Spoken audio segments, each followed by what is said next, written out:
The boy who wasn't supposed to die just now had been killed by mistake by God. A young man named Toya, who was sitting before God now, had been struck by lightning. Even though God is sorry, he can always make things right. He receives an offer from God. Toya will be sent to a different universe by him. In order to atone for the error he had committed by unintentionally killing him, God created this world, which is teeming with magical beings and practitioners. In order for him to survive the transition to the next realm more smoothly, God grants him strength and magic skills. Toya had no idea how powerful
any special abilities, but he believes that God instructed him that he could wield any magic he desired.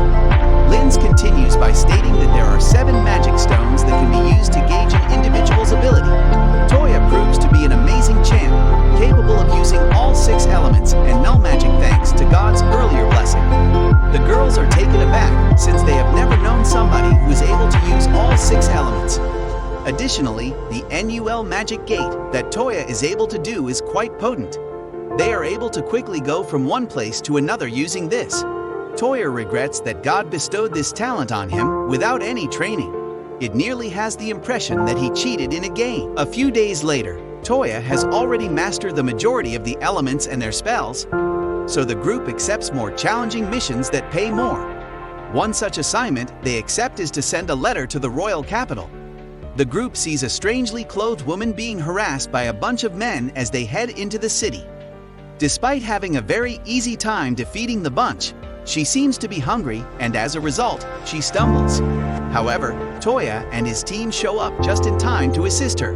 She identifies herself as Kakano Yi and states that she is from the nation of Ishin, which accounts for her odd attire. Yi explains to them that on the way here, She had misplaced all of her trip funds, leaving her terribly hungry and disoriented.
That it would be best for her skills to stick close. As a result, the Toya's party has gained another permanent member. The group travels to the capital and does some shopping before heading back to reflect. After some time, Toya was able to bring various goods from our world into the magical world with the aid of his smartphone. He introduced the world to foods like ice cream and cream rolls, as well as games like shogi, a variation of Japanese chess. Because of Toya's power to open gates, the gang agrees to accept a mission from the guild in the capital one day, and accept a mission to search the grounds of the ancient capital. Around 1,000 years ago, the location of the royal capital moved, and ever since, headless knights have haunted the area. They can quickly dispatch the knights thanks to Yi and L's strength and Yi and Lin's magic. Then, Toya uses his brand new null magic called Search to search the area for any hidden treasure and finds one there. As they descend a dark dungeon in search of the riches, a gigantic door blocks their path. Toya photographs the door's numerous writings in an ancient language. He then opens the door lock, revealing a strange-looking spherical object. The moment the gate fully opens, the object begins to change into a strange creature with a red blazing center. Using Toya's gate spell, the company hastily flees the dungeon as it begins to crumble. However, the monster pursues them. The party rapidly plans their assaults, dispatches the creature, but for some reason it regenerates its body once more. With the aid of Lin's, Yi, and Toya, he is able to detach the core from the monster's body and hurl it to Els, who break.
Queen, Duke, Princess, and warriors. Toya fills a glass with liquid and gives the commander Leon it to test for poison. The commander consumes it to certify that it is not poisonous. Following that, Toya puts the same beverage into the king's glass and offers it to Count Balka for consumption. Balka hesitates and then sobs and wails about how he would perish if he took a sip. It turns out that Balka and his men poisoned the king's whole collection of glasses. Toya had confirmed his suspicions by removing poison from one of them. Balka is promptly apprehended. The monarch gives Toya praise for all of his assistance. Particularly, the Princess Yumine develops feelings for Toya and declares her desire to wed him. The queen and king don't even appear to disagree. It turned out that the princess had a rare talent for seeing people for who they truly were and what they truly intended. King and queen intend to give their daughter to him despite Toya's objections. The king and queen grant Yumine permission to follow in Toya's footsteps as an explorer. When they get back to reflect, Yumine proudly presents herself to the other members of the group as Toya's wife, who appear to be a little disappointed the others had doubts about Yumine's ability to battle because she was a princess, but she swiftly proves them wrong by showcasing her summoning abilities. Toya even learns how to do it from her, and he then calls forth an animal. Toya summons the highest beast that could be summoned, the White Emperor, and establishes a connection with it thanks to his highly developed magic skills. The girls' upcoming mission doesn't appear to make them happy. They were instructed to look into a slime mansion. The girls weren't very thrilled about the task because slimes, especially green ones, were notorious for melting clothes upon touch. Toya, though, was secretly delighted. They enter and are met with a variety of slimes that appear to have been made for study purposes. A notebook with descriptions of each of the slimes is discovered by Linz. They run into the infamous green slimes as they climb. While attempting to flee, they inevitably slip on the lotion slimes produce and fall into the green slimes. Toya is saved by Kohaku, but the other females fall on them and their dresses begin to dissolve. They are shortly saved by Toya, but their clothing is still a little too showing. They hastily put on worn-out clothing